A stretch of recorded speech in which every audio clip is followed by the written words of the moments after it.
There's still lots of land to develop. Diminishing habitat And it's happening really fast. in our urban areas. There just doesn't seem to be empathy between people and the wildlife in our centres. Tonight on The Full Story, In summer, I could get 8 calls on a weekday. the impact development is having on our wildlife.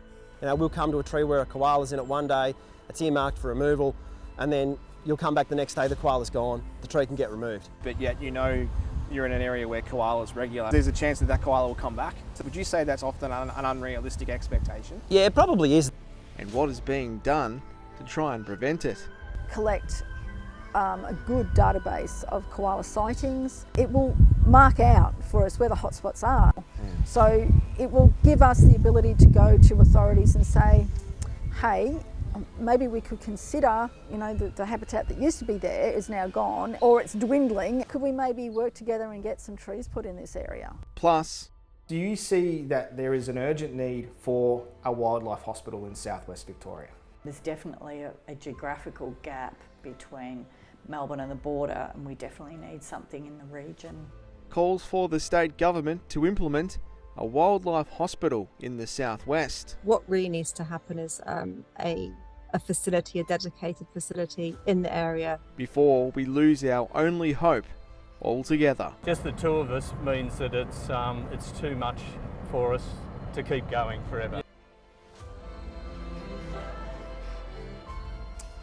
Good evening. There is a great saying that it takes a wise man or person to plant a tree, knowing that they will never enjoy the shade it will one day provide. It's going to take decades to allow trees planted today to grow to a point where animals can use them as food or habitat and replace those that are coming down for varying reasons. Sadly, it's becoming harder to coexist with animals like koalas in regional cities due to development and the removal of trees that may or may not be seen as problem trees.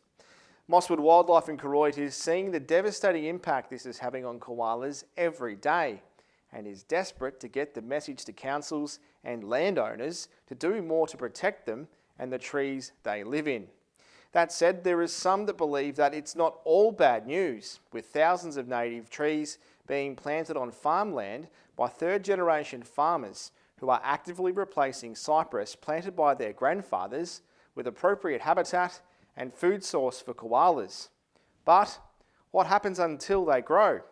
Tonight we explore the impact diminishing habitat is having on wildlife, what is being done to help, and what needs to be done to help displaced animals survive.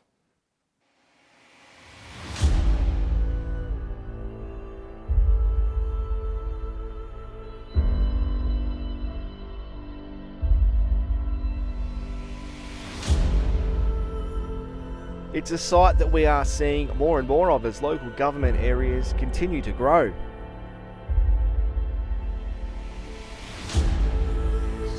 Some call it progress, others call it regional growth. The regional towns continue to expand. Another site we are seeing a lot more of is local wildlife roaming the streets and getting themselves into situations that are almost impossible to survive. If you think that sounds dramatic, then spare a thought for Tracy and Peter Wilson, owners and founders of Mosswood Wildlife, who witness it every single day of the week. In summer, I could get 8 calls on a weekday because koala movements are happening in summer.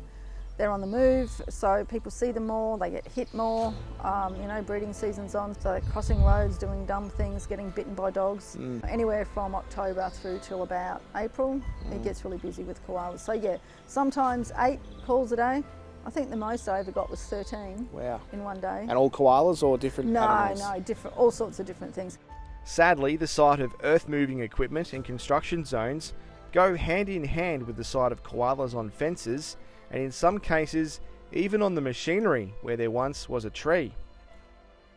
Often, these sightings result in Mosswood's volunteers being called out at any tick of the clock to rescue them, before bringing them back to their base in Koroit for a checkup. Sometimes it's a routine once over, Other times, it's a whole lot more dire, with countless every month needing to be euthanased as a result of injuries. We write on them what their story is. Koala. Ocular chlamydia and dog attack, 7th to the 10th. Yeah, normally female. So you've got. I actually cannot believe that you've got freezers. This is just one of 3 chest freezers at Mosswood Wildlife, filled with deceased animals. Everything from koalas to birds, right through to possums, echidnas and wallabies. If this isn't hard enough to bear, get this. Tracy and Peter also have to pay to dispose the bodies of the animals they attempt to rescue, but sadly can't be saved. If you get someone who does it the right way, they'll put you over the weighbridge and they'll charge you per kilo. So it could cost me anywhere from $50 to $400. To dispose of dead wildlife. Yeah. For every sad story or outcome, there are plenty of positives that keep the team at Mosswood Wildlife buoyant. For an organisation which is 100% reliant on donations, in 3 decades, Mosswood has single-handedly rescued and rehabilitated hundreds of koalas and other animals, from seabirds to wedge-tailed eagles. What's surprising is that despite doing this amazing work for so long, and with hardly any funding support, some local councillors and even members of Parliament don't even know they exist. Former Moyne Shire Mayor Karen Foster is one community leader that is aware of the work being done here, but admits it wasn't until 12 months ago that she became fully aware of the work Mosswood is doing. So I first became aware of Mosswood when I became mayor. Somebody contacted me and thought, how do we not know about this? So I came out to see Tracy and the gang, and wow, just what they're doing here on an absolute, the smell of an oily rag is amazing. So, and we need to speak more about this because it's an incredible community service. When you first came out, what were your thoughts? Like, I know when I came out here, this lovely couple, married couple, completely dedicated, committed their whole life to the conservation and protection of our native wildlife, because it's one of those things, I think, that, you know, who would do it if they weren't here? They've done this through a lot of they've overcome a lot of obstacles to do this, and they've just kept going, and they've been tenacious with nothing, no support, and they've really just kept hammering away at things to do this, and it's born from an absolute genuine passion and an absolute genuine belief that this should be available to support local wildlife, because as you say, no one else is doing this. No one else is doing this. So the work that Tracy and the team have done here, it should be recognised nationally, because they're just doing so much work, and I know how much of themselves they've given to this. It's a life's work. It's absolutely full-time and nobody's paying them. It's extraordinary. Karen believes the Victorian government needs to step in. While Mosswood fills a huge void in wildlife rescue and rehabilitation in the southwest, it simply cannot continue to sustain itself in its current form. Tracy and Peter have dedicated their lives to saving and protecting wildlife, but naturally, they are getting tired.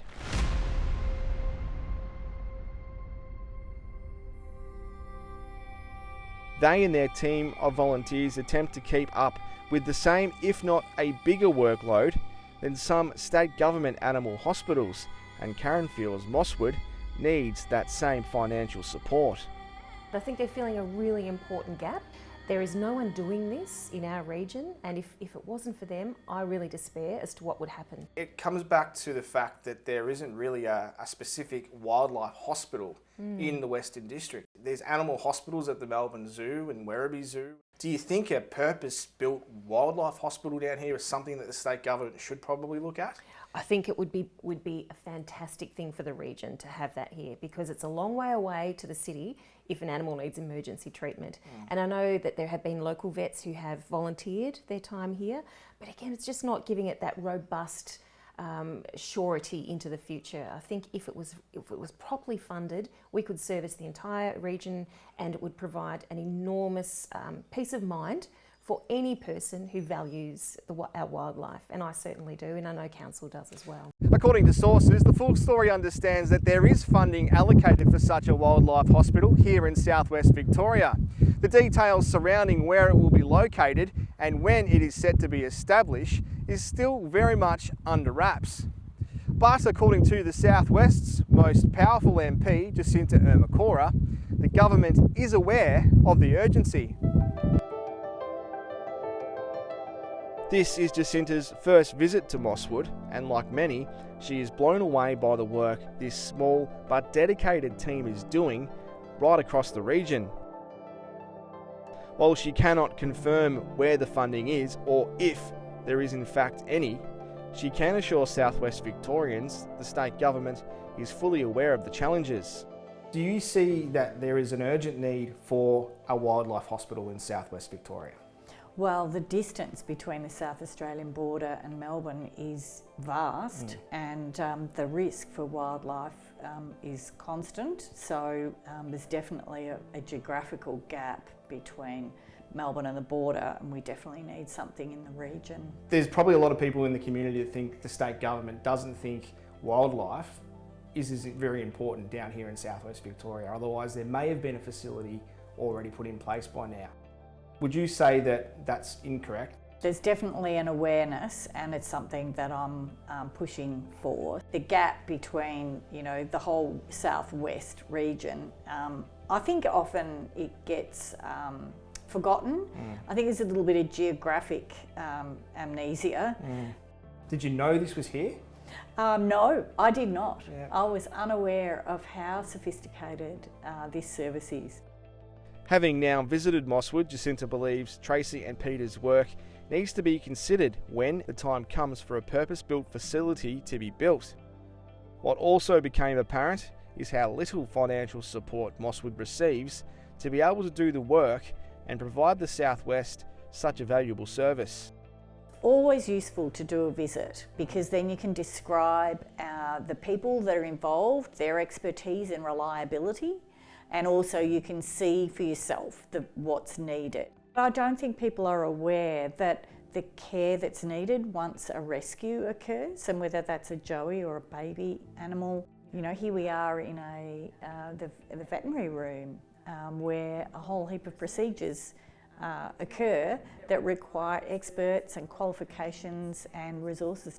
We are very lucky that we have got partners with IFAW, International Fund for Animal Welfare. I've worked with them in advocacy for a long time. You cannot get grant money for insurance. We spend $6,000 currently on insurance. I'm sure it will go up again. So all our volunteers are insured. James is insured, the vet clinic's insured. You might have noticed we've got solar panels on our entire building now. That was a grant from IFAW. Yep. Sadly, the clock is ticking on Mosswood's future without considerable funding support. If something isn't done, and soon, there is every chance the region could be without a dedicated animal rescue service. Moyne Shire Councillor Karen Foster believes the call for a wildlife hospital in the region needs many voices so that the state government acts, and acts fast. She believes her municipality would publicly lobby the government to advocate the desperate need for such a facility, but admits strength in numbers is the key. So if Tracy and Peter and the like do seriously want to try and advocate for state government funding support, what can we as a community do? Is there a process that you could potentially suggest to help these guys out? There are a few things I'd say to that. As a community, the more we all talk about it, the more we champion this, the better. Because as with anything, often government funding is dependent upon who is the noisiest and who clamours the most. And I know that council would be absolutely willing to lend its support by way of letters of support and certainly advocacy, because that's a really important role that council plays for our community. We're often in Spring Street, we're often in Canberra advocating about issues of importance. So if this was something our community said to us, hey, we really need this, we would be 100% advocating for that. Meanwhile, the calls will continue to keep coming in, and koalas will continue to struggle in amongst suburbia. But there are some things that can be done immediately, and it all starts with planting a tree. There's nothing happy about koalas in this area. This was a rural area, so there's still lots of land to develop, and it's happening really fast, and it just doesn't seem to be empathy between people and the wildlife in our centres. I mean, I know, I get it, it happens everywhere, but you can look at some places, even Melbourne. If you look at Melbourne from the air, they've got these beautiful green pathways going in and around the cities.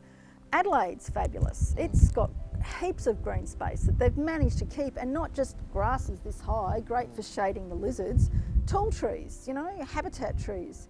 And I just don't understand why we can't get our head around it in this area. Trees just seem to be this terrifying, drop hazard, bad space to be, but have we forgotten the importance of a tree to the very bloody air we breathe?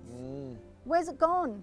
The grasses aren't going to produce enough air for us all to live in, and we talk about, you know, our climate, hotter summers and that sort of stuff. Well, we need shade. That's not rocket science. That was known decades ago, that our cities are getting hotter because there's no shade left. Why do we have to hate trees in this area? After the break, these trees here, how long ago did you plant them? Maybe 6 months ago now. We supplied the materials and the plants. The race to plant suitable trees in local areas. Not any tree is a good tree. Koalas will go to sleep in pine trees and all sorts of trees, but they'll only eat eucalypts. One of the consistent themes of that feedback was, please would you plant more trees that are koala friendly? And protect those already established in regional towns. The last thing that council wants to do is just cut a tree down. If they're cutting the tree down, it means the trees ultimately has got to go. Plus,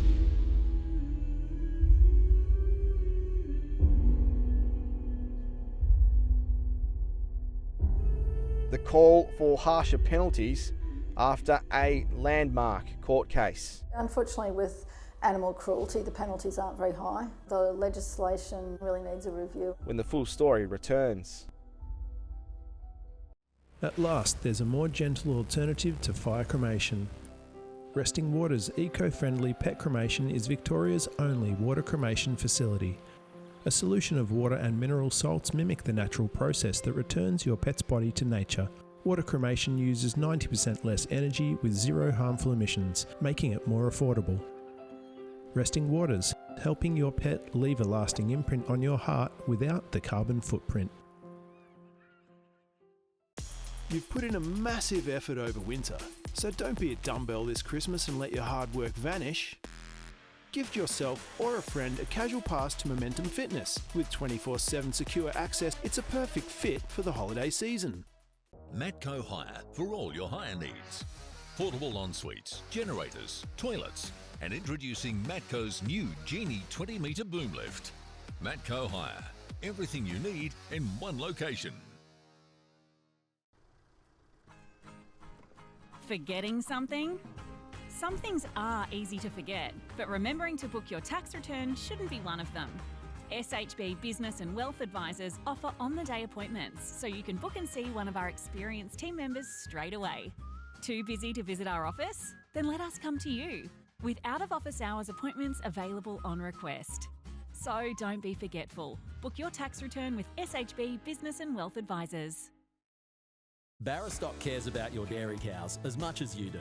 Our top quality feeds are designed to support the best possible animal nutrition and health, maximising your production through all life stages and seasons. That's why Barrastock is truly made for milk. VG Cabinets is your specialist cabinetry team, servicing Warrnambool and surrounding areas. With over 20 years' experience, the team here can get your cabinetry needs sorted. Housing a CNC router to make sure all the cuts in the workshop are accurate for a perfect install on site. VG Cabinets cover all areas, including kitchens, vanities, laundries, flat packs, stone bench tops, and new homes and renovations. We offer free quotes on any job, so don't hesitate to call Lee on 0408 580 991.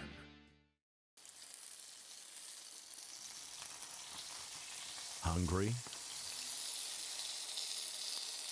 What about now? What about now? Kerman's Hamburgers, fresh, mouth-watering food made before your eyes. It's not Warrnambool or Port Fairy without a Kerman's hamburger. The place for taste since 1949. The Flying Horse is more than just a pub. It's the perfect spot to kick back with friends or family, indulge in a delicious meal from the new menu and wood-fired kitchen. Celebrate in one of their multiple function rooms. Catch up with mates in the sports bar or TAB. Grab a slab from the Thirsty Camel bottle shop. There's even a courtesy bus. Plus, don't miss Locals Night every Thursday night with food and drink specials, live music and more. For the perfect venue, it's got to be the Flying Horse, of course. Warrnambool Mazda's biggest ever BT50 clearance sale happening now. All 2023 plate BT50s are reduced to clear. Only while stocks last at Warrnambool Mazda.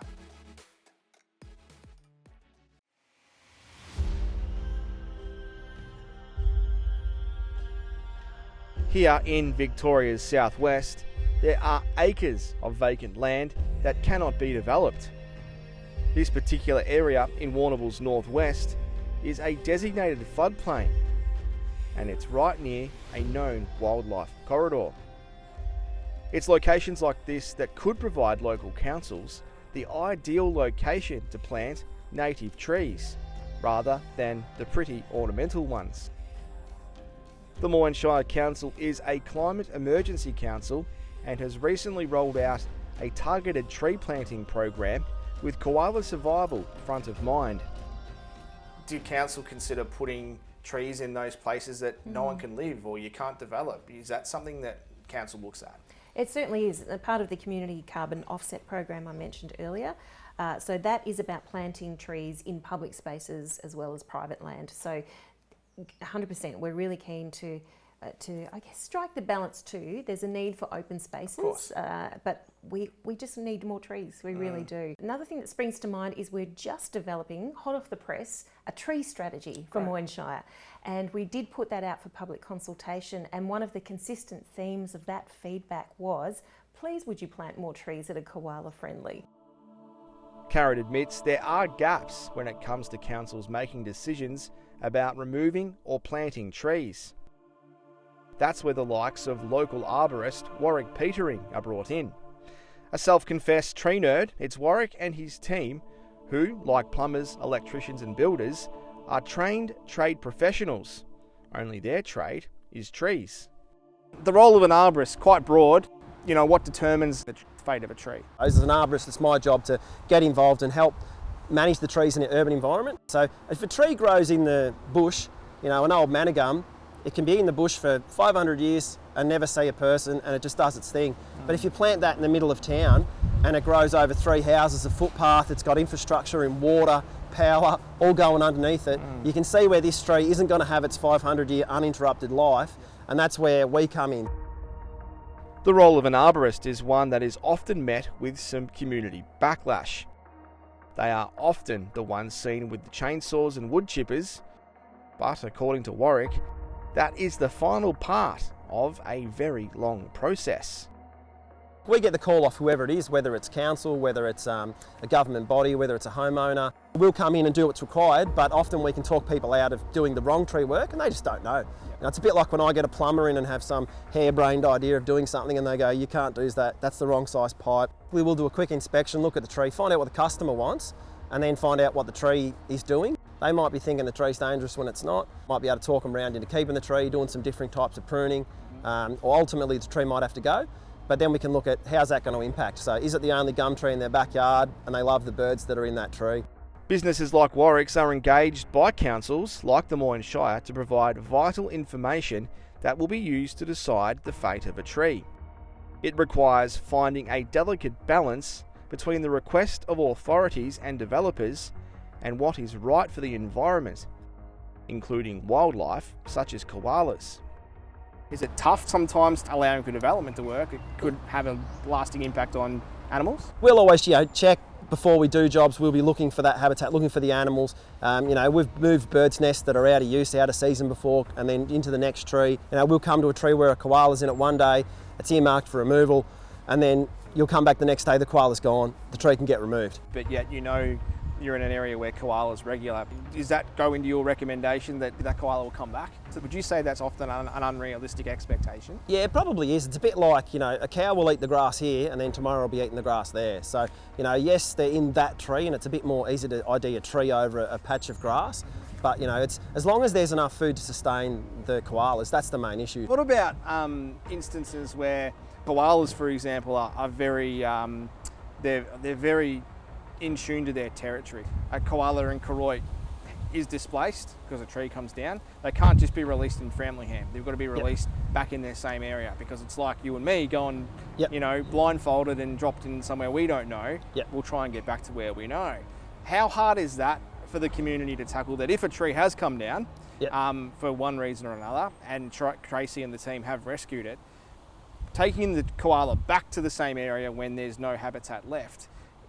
That'll be a challenge that we need to be a bit more aware of, wouldn't you think? Yeah, definitely. And I think that's where we've just got to be making sure we've got the succession planning happening and we've got the proactive tree planting happening.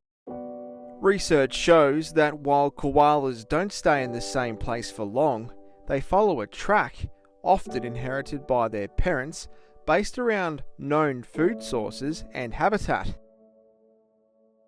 Tracking their movements is almost impossible, so how can arborists like Warwick be expected to know that a tree he's removing could impact a regular koala? If they eventually return to find a tree they know is gone, it means they could end up on the ground or on a fence because there is a break in a corridor, putting them at risk of dog attacks or other threats. Koalas mainly move around at night, so even if a koala used this tree, for instance, in its path to wherever it's going, and it dropped here at night and then moved on, you don't know that particular tree is not important to it, just because there's no photo of a koala in it. So I think there needs to be a general acceptance that we have koalas in our urban environment, and let's provide some corridors for them to move along. And they're the ones that are in control, because planning permits have to go through council, and councils also control removal of native vegetation and trees. So they're the right body to. So they can effectively, so say if a Moyne Health goes to them, they can say, no, sorry, you can't. Yeah, absolutely. It's for this reason that Mosswood Wildlife has developed a web-based koala tracking initiative to help supply councils and arborists with detailed information about where koalas are. It relies on citizen scientists to record sightings using photos and observations of koalas seen in the community, which will ultimately paint a picture about where they are and the track that they follow, which could ultimately help protect more trees. Well, the idea has been one of my things that I've wanted for a long time, is a way to collect a good database of koala sightings. I mean, it's good for us too, because we can put in, if it was one of our ear-tagged koalas, and it will mark out for us where the hotspots are. Not just for the city of Warrnambool, but Port Fairy is now getting a whole lot more koalas than it used to get. Some areas are increasing. Sadly, Warrnambool is decreasing, and that's because there's just hardly anything left in Warrnambool anymore. So it will give us the ability to go to authorities and say, hey, maybe we could consider in the next development plan or whatever that there's no, the habitat that used to be there is now gone, or it's dwindling and we're getting all these sightings of animals. Could we maybe work together and get some trees put in this area? And it's not just the koalas, the wallabies. I mean, not last year, the year before, I think 8 wallabies were hit in the space of 10 days. Because they use the foreshore, and tourists come to the foreshore, to the caravan parks, and then the wallabies hit the road. Koalas have got less and less places in Warrnambool to go to, and the small areas that they used to have of connectivity is dwindling. So if we can highlight that, not just my voice, but a whole trove of people going, hey, we saw this one here and we saw that one there. And also Vic Roads, to say to Vic Roads, could we put some signs up in these areas? Since its launch in October, the Koala Tracker has seen more than 200 sightings recorded. Mosswood hosted a launch day at the Warrnambool foreshore, where volunteers, including myself, worked to spread the word. Add this to your home page. So thank you. All these maps, and they can see where all the koalas are around the region. So we just basically put a pin on the map, and it goes. Something small that could just make such a big difference, you know, to development councils, and you know, there's proof here.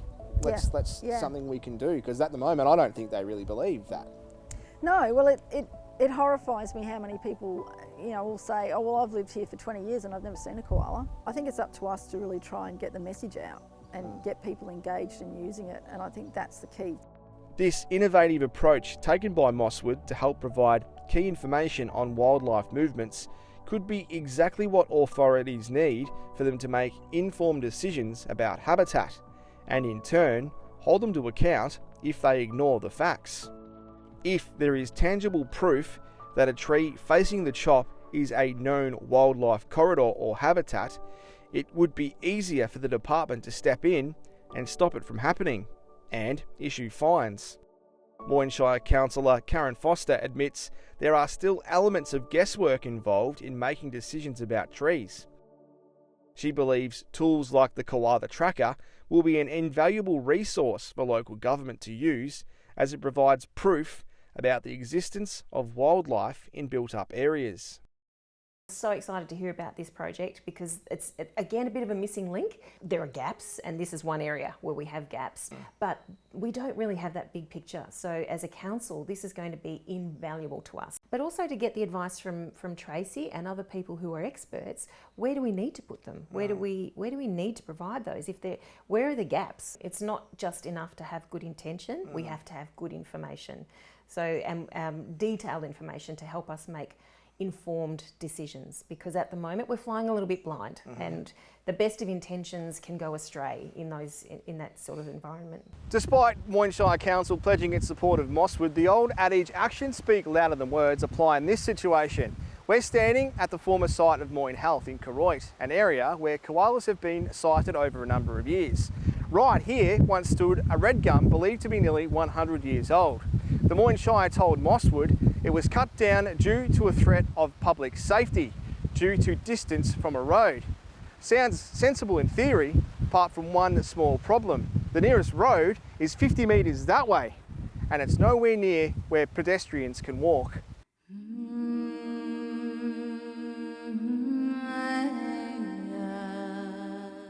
It was a massive red gum, and I reckon I've got a photo of it, maybe, well, probably 4 or 5 years ago, 6 years ago maybe. Yeah. And it's kind of out of the way. Like, well, you know, there's a road over there. Obviously the CFA's here, but what threat is it? None at all. 80 years worth of growth gone in a flash. So disappointed we were. And did you use that for food? Was it a food source? I'd cut branches off that tree before. Yeah. There's another case study in Koroit at the old Moyne Health site. There was a known big red gum that used to be there, huge big red gum, been there for many, many years. It's been cut down by the Moyne Shire. They approved. I think the reason behind it was a safety hazard. The road was 50 metres away from the tree, and there's no one there. What's the likely cause of a tree like that to be lopped?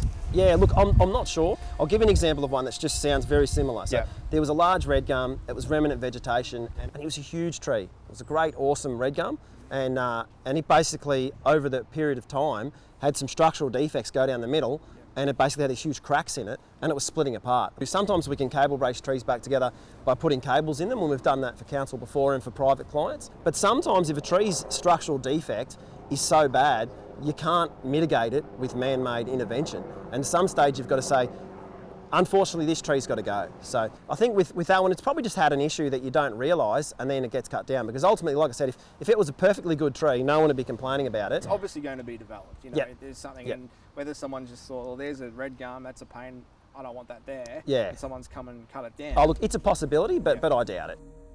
There are examples like this all over the southwest. Just up the road in Clark Street, also in Koroit, local resident Jackie Bailey returned home from a holiday to find that 2 large trees that once stood out the front of her home had been cut down.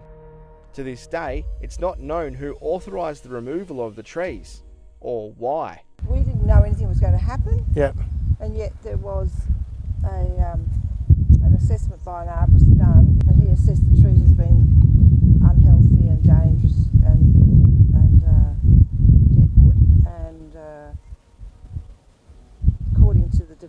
koala, the Shire had asked him they had to go because there's some sort of development going along past these trees and they're deemed unfit to be near any development. Did they look unhealthy to you? No. 13 weeks later, after three phone calls to the Shire, I've asked them why were they cut down. I've received no information. It's been a saga then, by the sounds of it. To me, I've had to live with this. There has been a koala feeding in these. Has there? Oh yeah. 12 species of birds. There's invertebrates that live in those trees and reptiles. I love trees. They're really a big part of my life. And I thought, oh well, I can live here. Two big trees out the It's front. huge. Yeah. It's a terrible loss. There's been a really common story that's been around lately regarding Clark Street. You have got a bit of a background with those trees. Tell us about the Clark Street incident.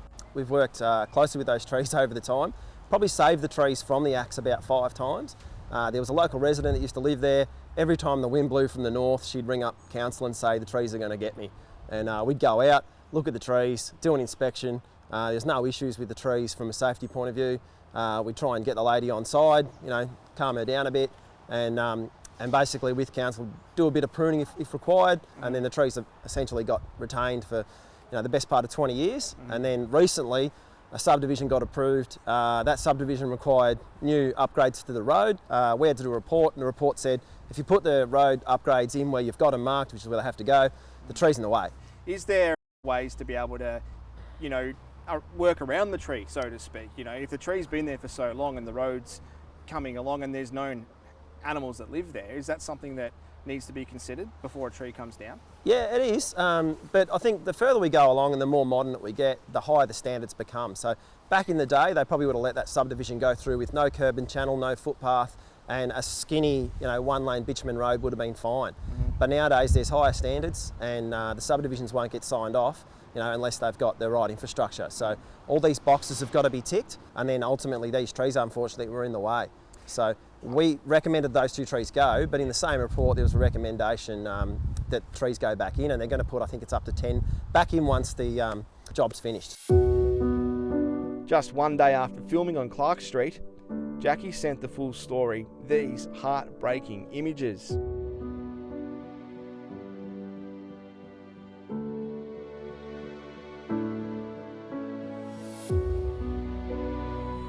Sure enough, it was a koala sitting next to the stump of one of those same trees that had been recently removed.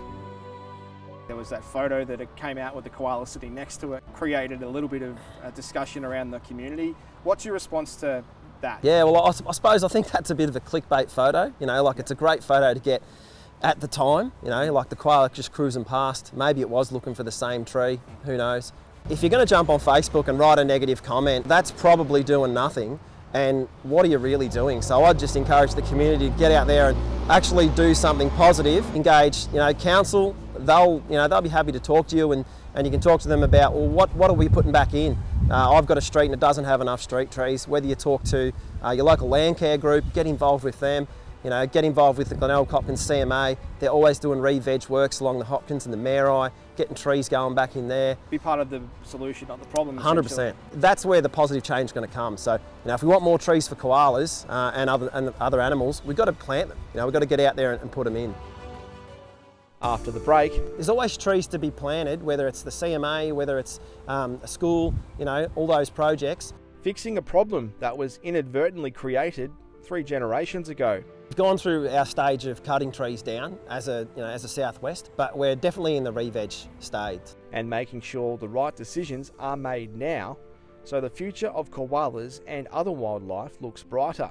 Everywhere you look in our area, in southwest Victoria, far southwest Victoria, it's doomsday for koalas. Then later, you provide the land, you do half the fencing, and we'll go for a grant for the other half the fencing, and we'll provide all the volunteers and the trees to plant the trees. Yeah.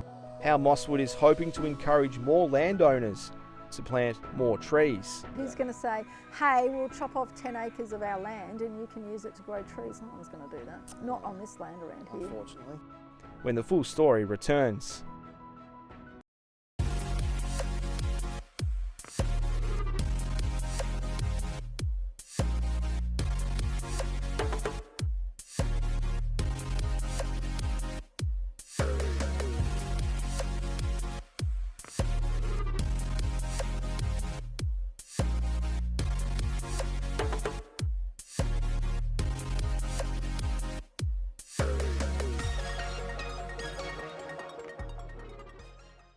delicious meals, kids' playroom, function room, big screen TV, sports, live music, courtesy bus. Rafford East Tavern has something for the whole family. Become a Hump member for special discounts at the Thirsty Camel drive-through bottle shop. Whatever the occasion, make it memorable at Rafford East Tavern. We are able. 3 little words that can change the world and even change a life. You may know us as Wadea Works, but we've grown. We're now Are Able, Victoria's leading not-for-profit community support organisation. It's a new name for an exciting new chapter. As Are Able, we can provide employment, training and NDIS support for more people in more communities. Are Able, a new name with the same great support. Find out more at areable.org.au. The Tyre Factory Warrnambool is proud to support the local motorsport industry. Jeff and the team would like to wish all their teams the best for the 23-24 racing season. The Tyre Factory Warrnambool for all your tyre and mechanical needs. Raglan Parade Warrnambool. Matco Hire for all your hire needs. Portable ensuites, generators, toilets, and introducing Matco's new Genie 20-metre boom lift. Matco Hire, everything you need in one location. Premier Speedway is the place to be in January, hosting not one but 2 of the biggest sprint car events in Australia, with a huge 3 nights of racing for the 2024 Flying Horse Grand Annual Sprint Car Classic, then backing it up with the 2024 Lockdown Australian Sprint Car Championship. Get your tickets now before they sell out. If you've been injured, make the call. Find out if you have a claim. Madden's Lawyers is the region's most experienced injury compensation firm. Madden's Lawyers. Make the call. VG Cabinets is your specialist cabinetry team, servicing Warrnambool and surrounding areas. With over 20 years' experience, the team here can get your cabinetry needs sorted. Housing a CNC router to make sure all the cuts in the workshop are accurate for a perfect install on site. VG Cabinets cover all areas, including kitchens, vanities, laundries, flat packs, stone bench tops, and new homes and renovations. We offer free quotes on any job, so don't hesitate to call Lee on 0408 580 991.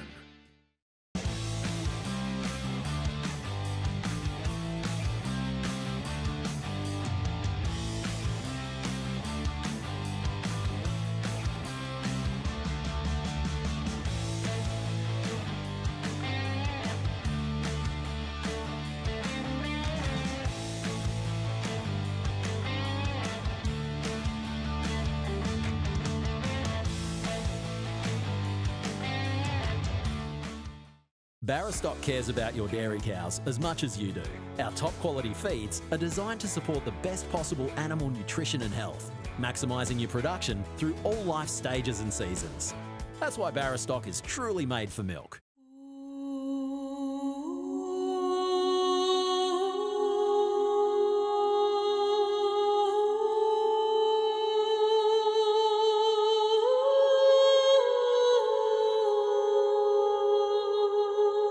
The death of dozens of koalas at a blue gum plantation in 2020 has had a lasting effect on hundreds of volunteers and animals.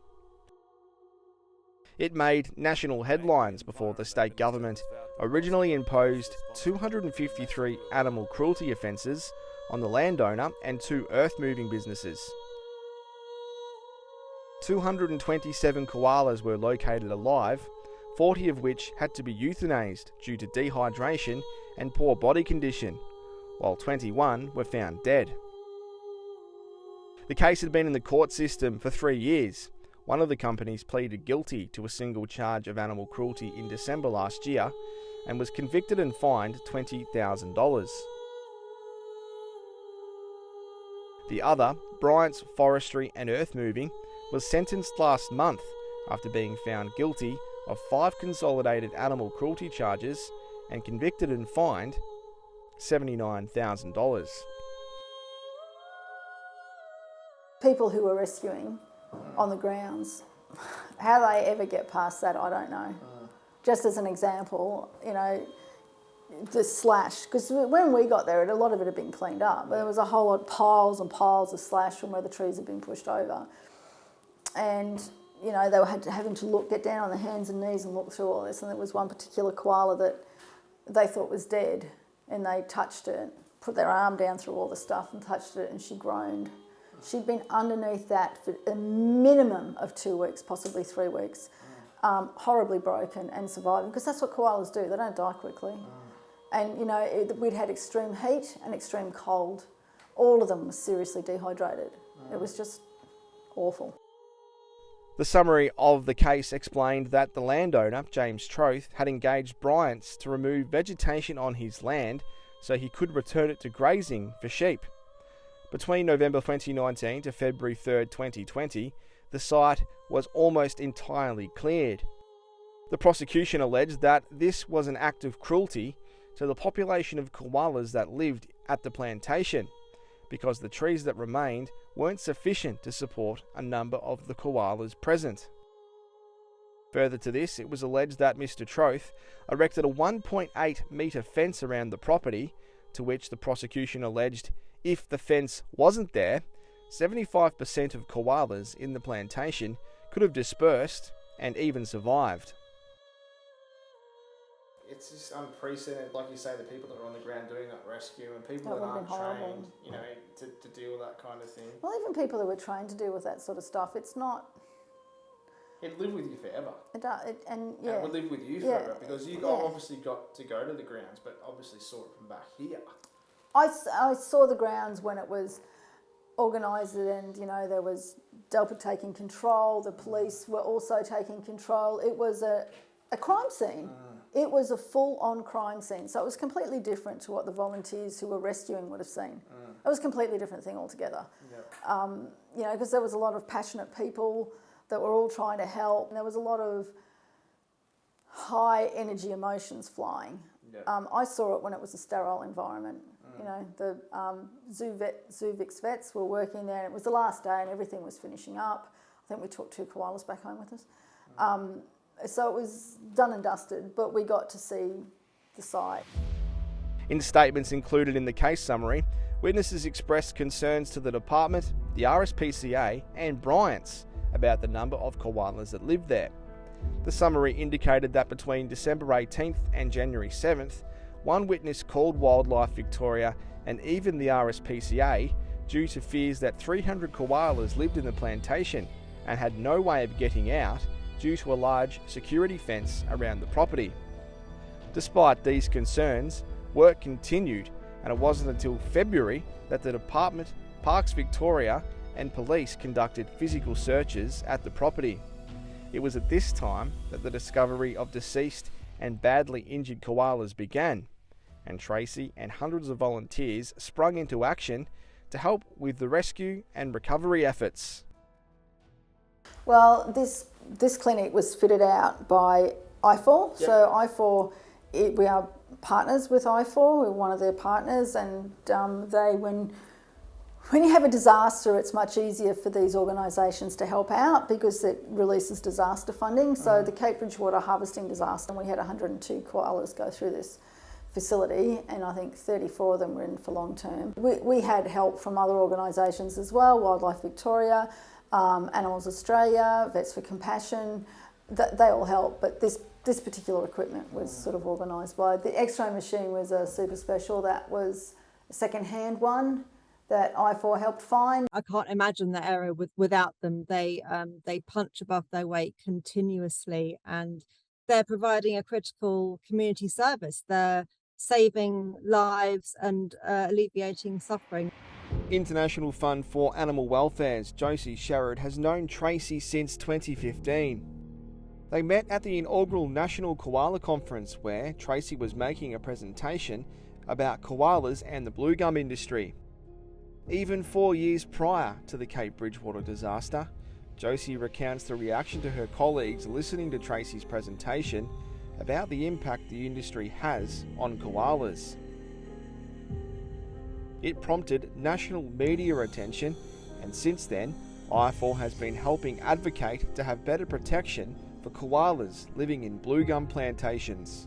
I4 has been working with Mosswood and Port Macquarie Koala Hospital to lobby the government for better protections for koalas in blue gum plantations, and I think we've definitely made some progress, a bit of more of a spotlight on the issue, but it's a really difficult issue with no easy solution. And the main problem with the whole blue gum situation is that these koalas have nowhere else to go.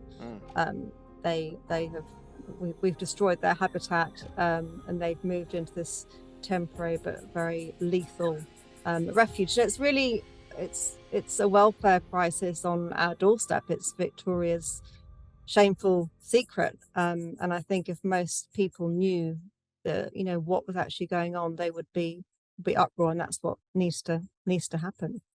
During sentencing, Magistrate Jared Lethbridge said the admission of guilt reflected remorse over the scores of koala deaths. His Honour accepted the accused was not deliberately cruel or sadistic, and the defence argued that while he ought to have known about the koala population, it submitted he did attempt to avoid it. While the matters of the two companies involved have been dealt with, what is still before the court is the case involving the landowner, James Troth. It will return to court next month. However, he is yet to issue a plea and seems determined to contest the charges despite encouragement from the magistrate to reconsider. Sadly, Tracy feels that true justice will never be served in this case, or in any animal cruelty case for that matter, and the penalty imposed should be reviewed. Unfortunately, with animal cruelty, the penalties aren't very high, they're very low. So the legislation, I think, for the Animal Cruelty Act is pretty damned old and really needs a review and to bump up because the only thing that really deters people is getting caught. Do you think events like this need to help our lawmakers review these laws? Absolutely. Absolutely. I don't know why it hasn't, but I suppose if you're looking at a judge that deals with this sort of stuff with people, the levels of depravity that humans can apply upon other humans is monumental. So I suppose from a judge's point of view, perhaps doing it to animals isn't as bad as doing it to another human being. But we all know you do it to an animal and they're more than likely to do it to humans. Cape Bridgewater was an extreme case of habitat loss for koalas. However, in the southwest, it's happening on a much smaller scale as our regional cities continue to grow. Warwick Petering is an arborist based in Warrnambool and feels that with new regulations and requirements for subdivisions, it's making it hard to protect existing trees.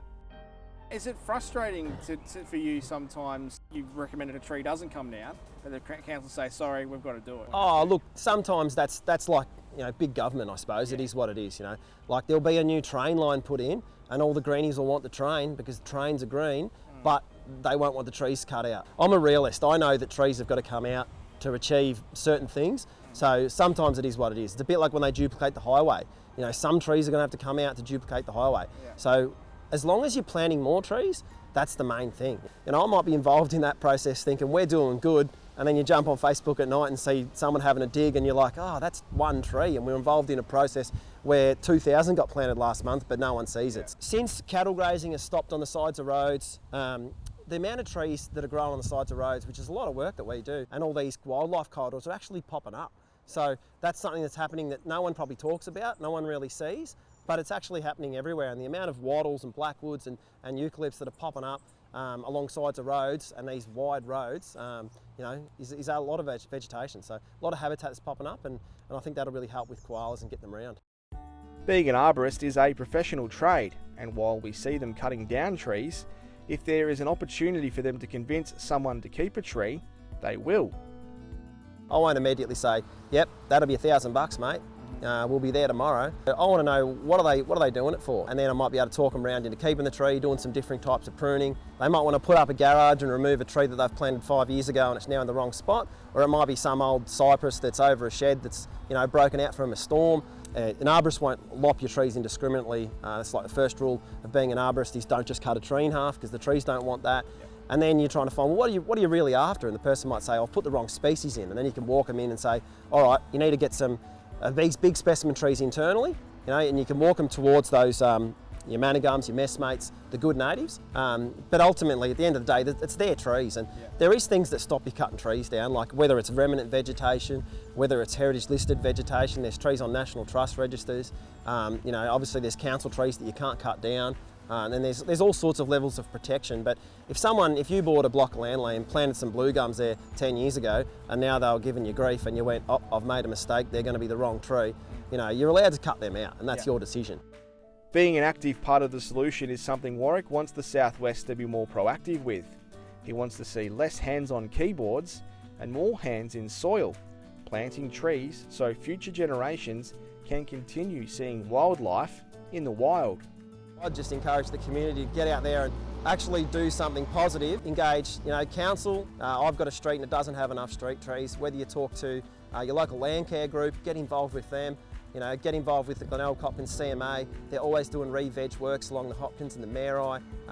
There's so many opportunities out there for people to do good, and I just get a bit sort of annoyed at Facebook when someone's willing to jump on the keyboard, be the old keyboard warrior and write a comment, but that's them most of the time, I think, doing nothing.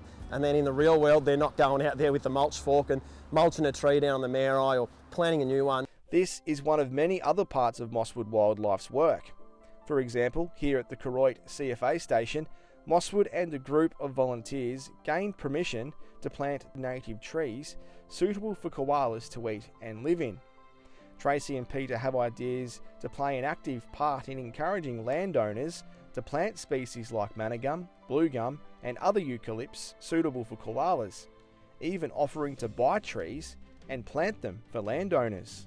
Mosswood would help supply trees for people to actually plant. Yeah, our problem is finding land to put them on. We planted these, there was 3 volunteers and we supplied the materials and the plants, and it took about, I don't know, with the 4 of us, it took maybe 2 hours to plant. Yeah. What have we got? I think we have got 35 trees here. Yeah. And the other thing that the trees will provide is a vegetation barrier between whatever gets built here or whatever gets built out the back there. So it provides a screen, and that was one of the reasons why the CFA agreed to have it, because we do training here at night on occasions, and we don't want to interfere with the enjoyment of other people's property. Yeah. So there was good justification for it, as well as it providing a source of leaf for koalas. We're putting in for grants to try and make it a collaborative thing, that we get trees on their property, they let us cut trees. It helps them, they've got shelter for their stock. They have to be keen to contribute, because it's not much point us spending a whole heap of money and time and effort to put trees on these properties if then they go and sell it and the next person comes along and cuts them down. On top of this, one of the main goals of Mosswood is acquiring land by donation or from funding to plant their own plantation close to their base. This would help with 2 challenges. One is that volunteers would be able to go to this plantation and harvest leaf for koalas in care, knowing it is the right kind of leaf. The second is that it will be one less task Peter would have to do, as the pair are keen to see Mosswood sustain itself without them, so they can start to get some of their life back. One of our top asks is one day to have our own forest, which would be our own plantation of trees, because trying to find food for koalas is just so hard. If we are going to continue to do koalas at Mosswood, we need to find a permanent source of leaf for them. They only eat certain types of trees. They only eat manigums, swamp gums, red gums and nicolais, and trying to source them in this area is very, very difficult. While having a parcel of land dedicated to Mosswood would be ideal, Tracy and Peter are realistic, knowing that land is expensive. So if it was to happen, they appreciate it would have to be a substantial donation, but one that would make a huge difference to their operation. It would get to the point, if it gets much harder than it is now to source leaf, that we would just have to stop doing koalas. Wow. So that's probably the main thing that we want. But land is so expensive in this area. Who's going to say, hey, we'll chop off 10 acres of our land and you can use it to grow trees? No one's going to do that. After the break, what is your ultimate goal for Mosswood Wildlife? Self-sustaining with some serious work behind it, maybe even a paid employee or 2. The future of Mosswood. Just the 2 of us means that it's too much for us to keep going forever. Can't imagine the area without them. They punch above their weight continuously.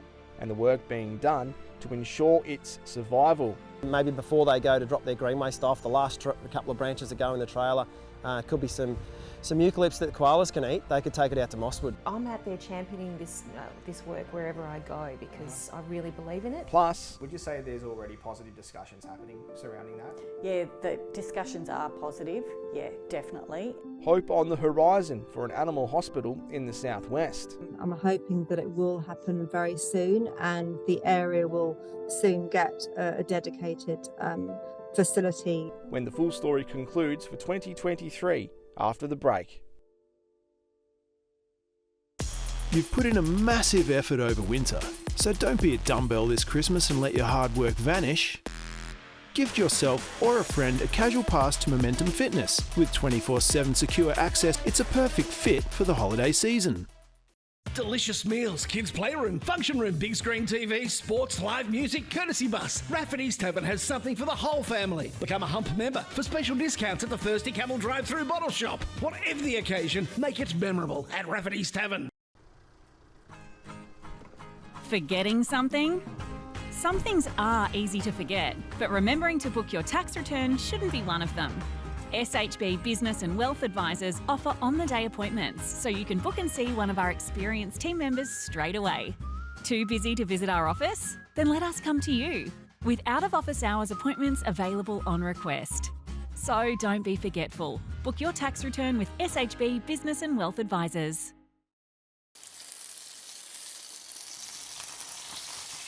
Hungry? What about now? What about now?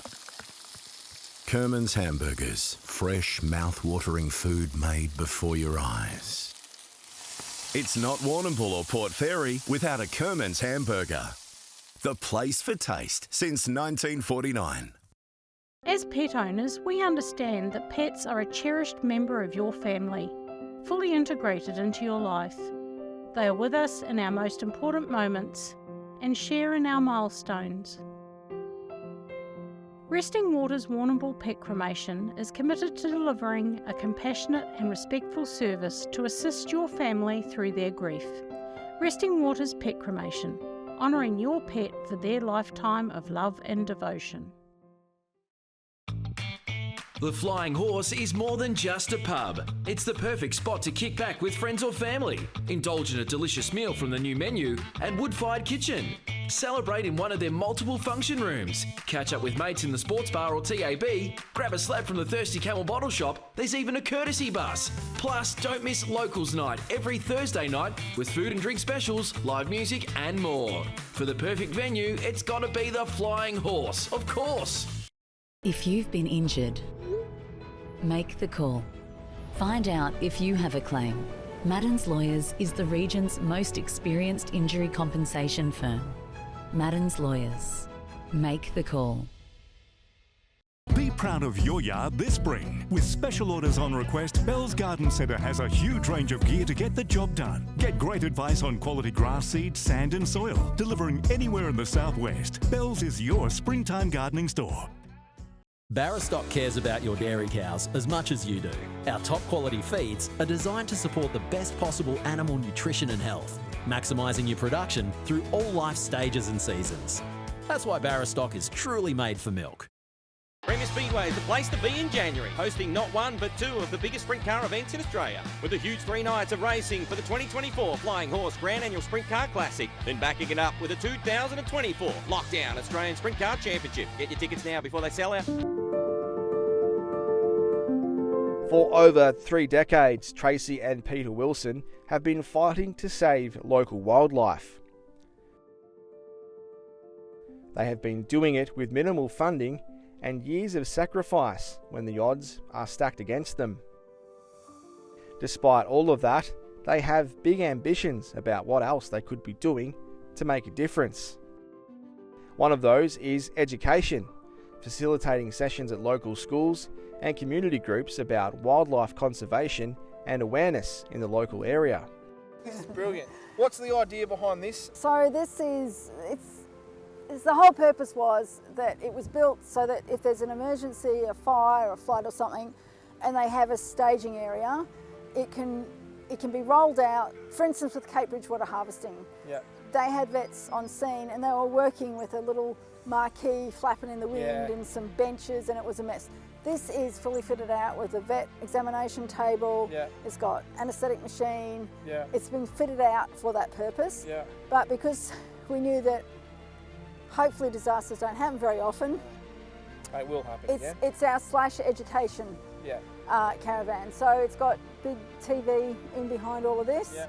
All the photos on the van are all animals that we have rehabbed at Mosswood. It's got a fold down back that has a canopy that goes onto it, so it can have 2 rooms for vets and vet nurses to work in. Has a canopy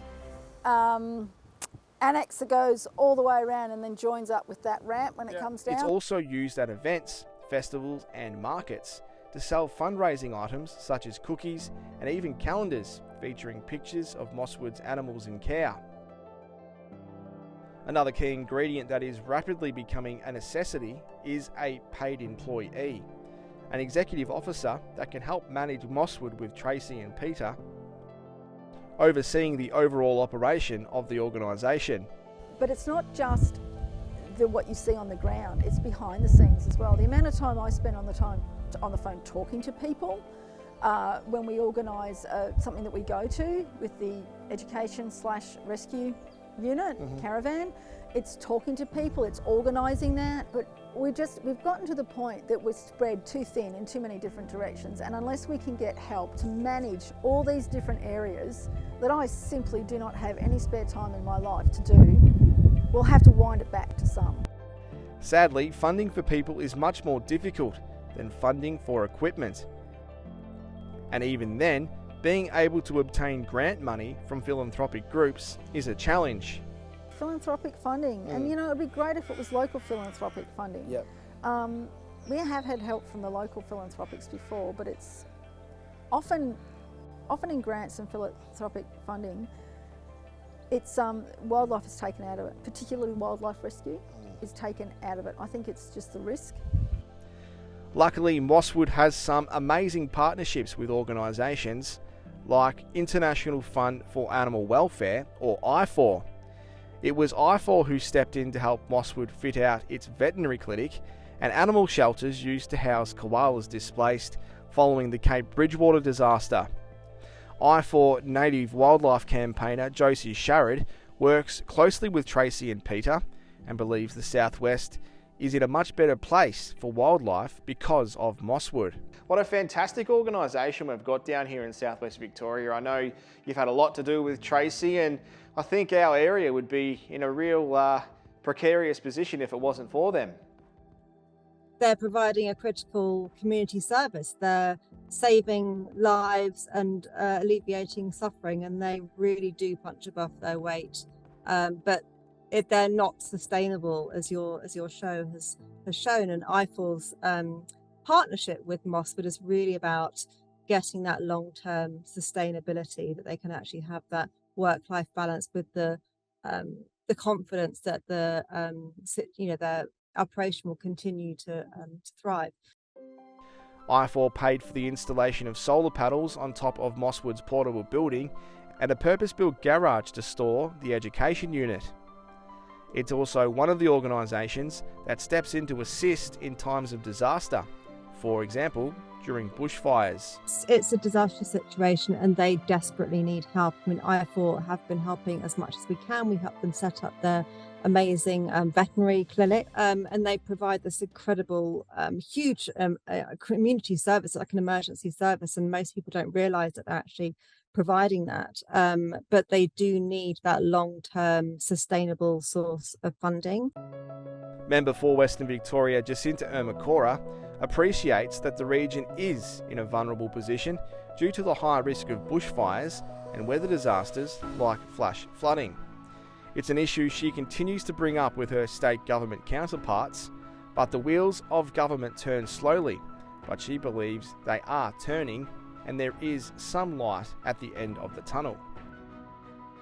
Would you say there's already positive discussions happening surrounding that? Yeah, the discussions are positive, yeah, definitely, and there's no doubt that that something is needed.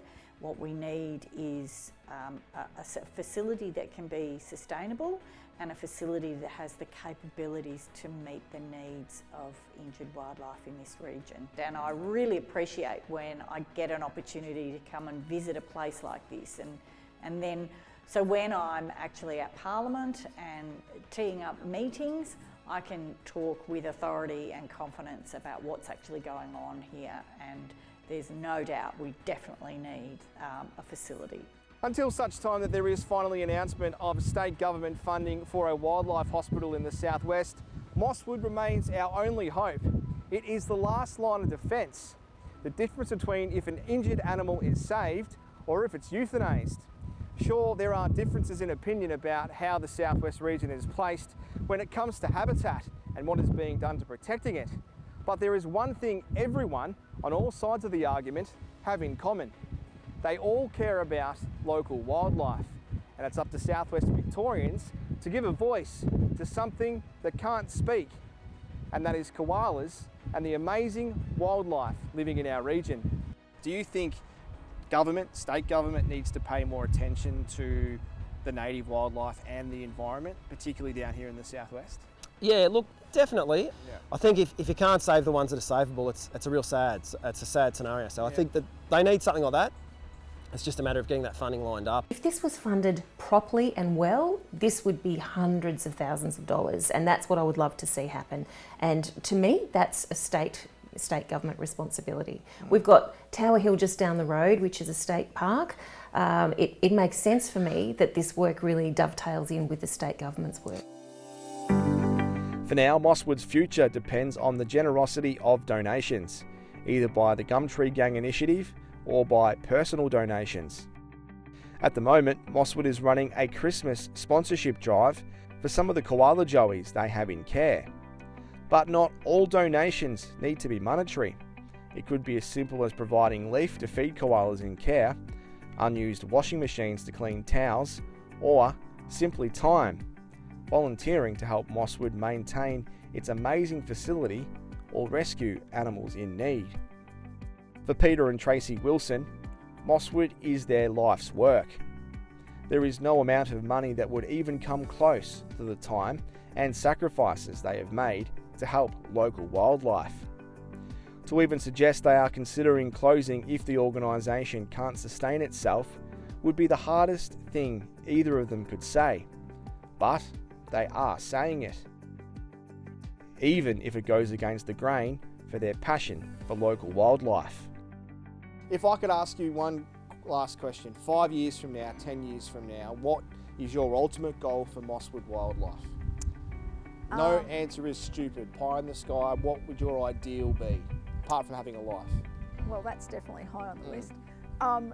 Would be that it's self-sustaining and functioning really well in the community, continuing to provide the services to the community that it does, but to work with the local community, it would be fantastic. I want to make a difference to the environment before I kick it. And if I could see this area with trees planted out, it'd be awesome. And we've got the rail trail, you know, we could work back to the rail trail. I pester the neighbours. We buy trees and I pester the neighbours to put trees on their property. It's great. I'm the neighbour from hell. Well, I think that'd be great.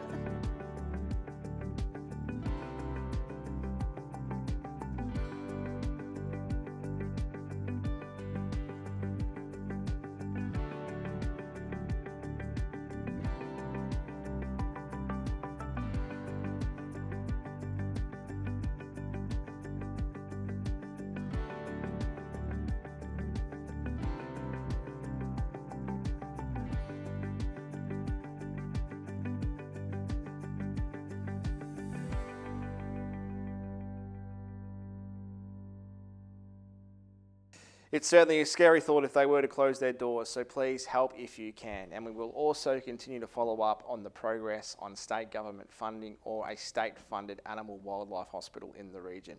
That's it for our program for tonight. Remember to have your say in the comments below or contact us via email or Facebook. On behalf of myself and the rest of the Fitz Media team, thank you for your ongoing support of Fitz Media Live. I'm Liam Fitzgerald, and good night.